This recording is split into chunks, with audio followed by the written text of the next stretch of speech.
एक Friday morning आप उठे, हर रोज़ की तरह आप अपने काम पर गए। आप जो भी काम करते हो आप वहाँ गए और अचानक से आपको लगा कि अब ये मुझसे नहीं हो रहा है, अब नहीं होगा। मैं बात कर रहा हूँ संघर्ष में फंसे हर उस आदमी की, हर उस इंसान की, हर उस लड़के की जो मेरी एज में है और लॉस्ट है अपने ड्रीम्स, अपने विजन के लिए। जिसे पता तो है वही करना है और वो कर भी रहा है, पर सक्सेस नहीं मिल रही है। बहरहाल सक्सेस कोई ऐसी चीज़ नहीं जिसको आप खींच के ढूंढ के लाओ और अपने पास रख लो, नहीं। निरंतर प्रयासों से ही मिलना है और मिलता है, और हमने देखा है।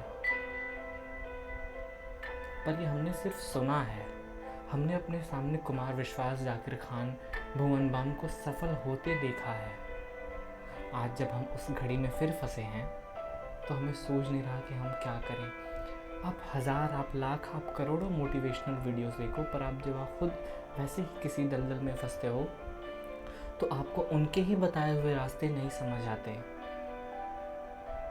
बात कर रहा हूँ अपने हम उम्र हर एक उस साथी की जो आज फंसा हुआ है अपने विजन को अचीव करने में। इन सब के आड़े एक बात आती है, बैकअप। आज जो कुछ भी कर रहे हैं, क्या हमें बैकअप होना चाहिए? लोग बोलते हैं बैकअप होना ज़रूरी है, ठीक है, पर उसकी आड़ में ये भी तो लगता है कहीं हम अपने कर्मों से चीट तो नहीं कर रहे हैं। अगर मेरा विज़न, मेरा एम कुछ अचीव करना है और अगर मैं उसके साथ साथ एक बैकअप के लिए भी कोई काम कर रहा हूँ, तो क्या मैं उस एम के साथ, उस ड्रीम के साथ चीट नहीं कर रहा हूँ कि मैं कहीं उसको पूरा समय नहीं दे रहा हूँ? आप किसी एक दिन उठे और वो काम नहीं किया, अगर आपके पास बैकअप नहीं है आप तो कहीं के नहीं रहे। पर अगर आपके पास बैकअप है और आप उस चीज़ में भी सक्सेस नहीं हुए, तो फिर आप खुद से ये शिकायत नहीं करोगे कि यार मैं 100% फोकस नहीं था उस चीज़ में। मेरे पास एक बैकअप भी था, मैं डिस्ट्रैक्टेड था, मैं मल्टी फोकस्ड था, मेरा ध्यान यहाँ पर भी था, मेरा ध्यान वहाँ पर भी था।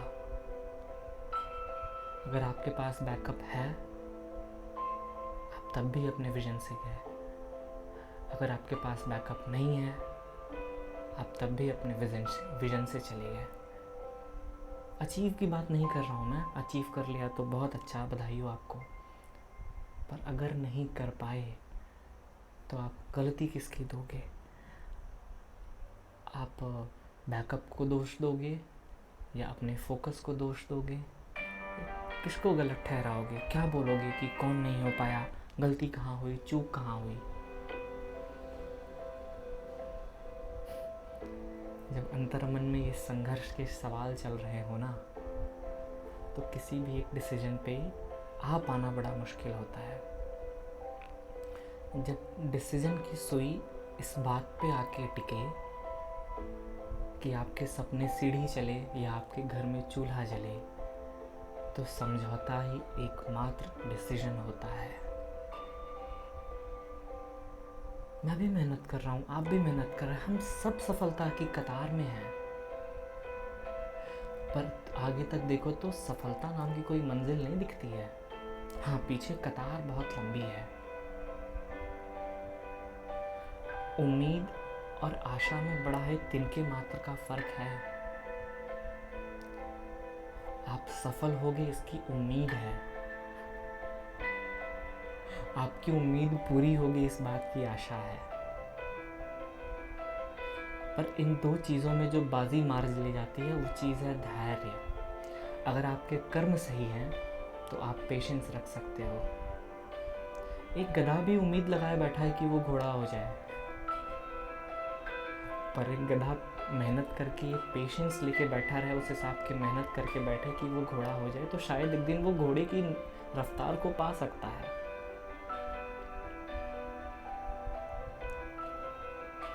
हम में, आप में से कई ऐसे हैं जो आज सक्सेस हो चुके हैं। या तो वो मल्टी फोकस थे या वो सिंगल फोकस पे थे, कुछ भी करके थे, वो फोकस्ड थे और वो सक्सेस हो गए। बहुत अच्छी बात है। पर जो नहीं हुए, जिनके पास कोई एक बैकअप था।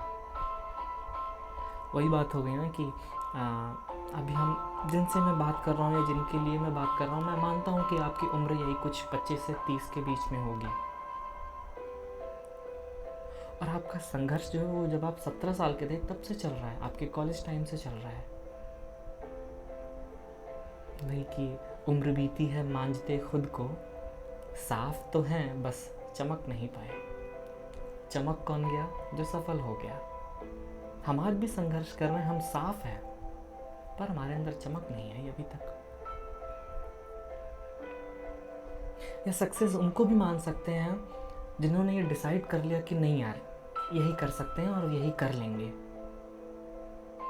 खोए आज भी वो हैं जिन्हें पता है कि क्या करना है, जो कर रहे हैं, उन्हें जो करना है वो वही कर रहे हैं, बट आउटकम नहीं है।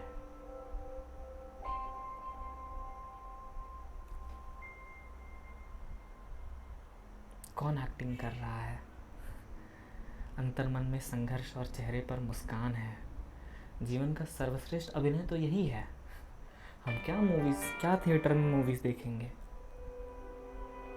जब हम खुद एक कहानी बने हुए, एक किरदार बने हुए हैं। मेरी भी कहानी आप जैसी ही है। मैं भी जिस फोकस पे हूँ, मैं जो कर रहा हूँ वो कर रहा हूँ, पर आउटकम नहीं है। तो मैं क्या करूँ? जो कर रहा हूँ वो छोड़ दूँ? अगर अपनी बातों को सिर्फ चंद लफ्ज़ों में कहूँ तो ये कि मैं सफलता की, या ये कह लो कि मैं उस सीढ़ी से फिसल रहा हूँ जिसके बाद छत आनी है। मुझे छत दिख रही है पर मैं वहाँ से फिसल रहा हूँ। तो क्या मैं निरंतर प्रयास करते रहूँ? करता रहूँगा, पर मेरी उम्र भी तो ढल रही है।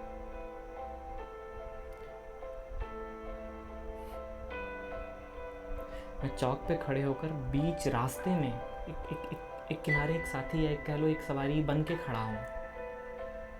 मुझे लग रहा है कि कोई गाड़ी रफ्तार में आएगी, मैं पकड़ लूँगा। मैं पकड़ सकता हूँ, पर धक्का भी तो लग सकता है। अगर धक्का लगा तो क्या इधर इस रोड के इस किनारे कोई खड़ा है जो मुझे थाम के लेके जाएगा कहीं? मुझे नहीं पता। अगर मैं बैकअप रखता हूँ मैं तब भी परेशान हूँ, क्योंकि बैकअप में मैं खुश नहीं रह सकता। अब बात खुशी की है ही नहीं। अब बात है कि आप कोई काम करो, मन से करो, लगन से करो, और आपको वो आउटकम मिले। आपको है आउटकम की कि मैं क्या इस चीज़ के सहारे जीवन बिता सकता हूँ। अब सवाल इसका है, चलो आज से तुलना करें।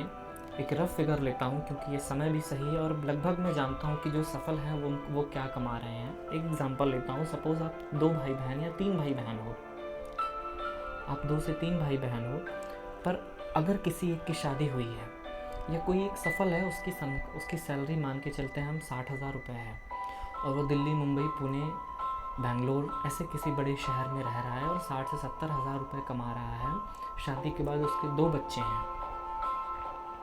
अगर मैं रहने खाने किराए की बात कर लूँ तो कम से कम 4 लोगों के परिवार के लिए एक 1 BHK भी आप लोगे, एटलीस्ट 1 BHK लोगे। मैं बात कर रहा हूँ बिल्कुल बेयर मिनिमम में, जिसमें आपको सर्वाइव करना है। आप बहुत बड़े शौक नहीं रख सकते, आप सिर्फ सर्वाइवल का देख रहे हो, तब भी उसका रेंट कम से कम 20,000 आएगा। आपके खाने पीने की चीज़ों में मान के चलो बिल्कुल बेयर मिनिमम 8,000 का खर्चा है। 4 लोग का परिवार है, अगर 2,000 पर हेड मानूँ मैं तो एक महीने का 8,000 का खर्चा है, 28,000। आपकी तनख्वाह 60,000 है। अगर 3 से 4 साल में, अगर आपकी शादी अभी हुई है, आगे आने वाले 3 से 4 साल में अगर आपके बच्चे हो गए, बच्चे कुछ बड़े होंगे, अगर उनके एडमिशन में आप चले गए तो मान के चलो उन दोनों बच्चों या किसी एक बच्चे के एडमिशन में कम से कम 35,000 का खर्चा। आप उस महीने तो कंगाल हो, सिर्फ दाल रोटी और एडमिशन में, बाकी खर्चे छोड़ दो। अगर आपका दूसरा बच्चा हो गया तो भी यही चीज़ जोड़ लो। आप एवरेज एक बच्चे की फ़ीस मंथली 10,000 जमा करोगे, 10,000, और मैं ये बेयर मिनिमम बता रहा हूँ इन बड़े शहरों की।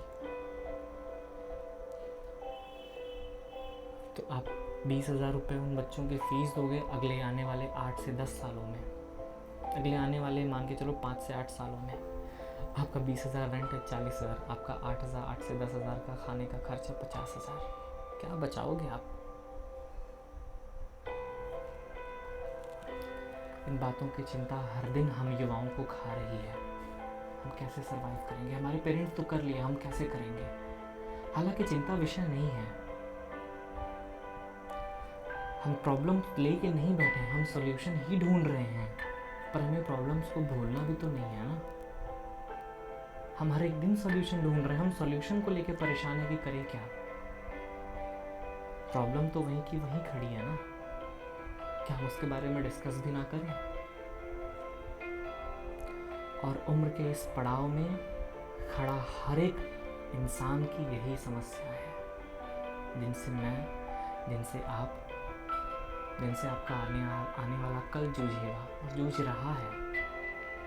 अगर कोई एडजस्ट करके बैकअप पे सेटल हो गया, लेट्स से मैं जो चीज़ मुझे चाहिए अगर मुझे वो नहीं मिली, मैं बैकअप पे सेटल हो गया, तो ज़िंदगी भर का अफसोस बैकअप के साथ खड़ा है।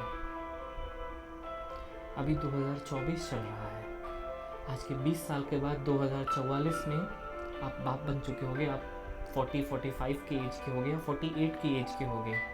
आप सर लटकाए किसी लोकल ट्रेन में खड़े हो मुंबई के किसी विले पार्ले, किसी अंधेरी स्टेशन पे,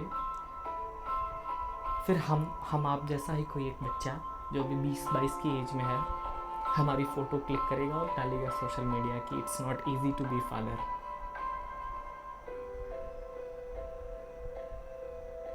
this is my letter to me from tomorrow.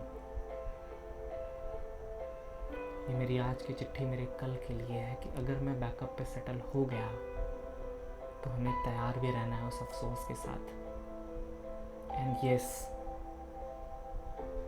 it's not easy to be a father and it's not easy to be a mother। हो सकता है कोई लड़की भी इसी संघर्ष में हो। तो हमारी आने वाली जो अगली जनरेशन है, trust me buddy, it's not easy for any of us to be your mother or father।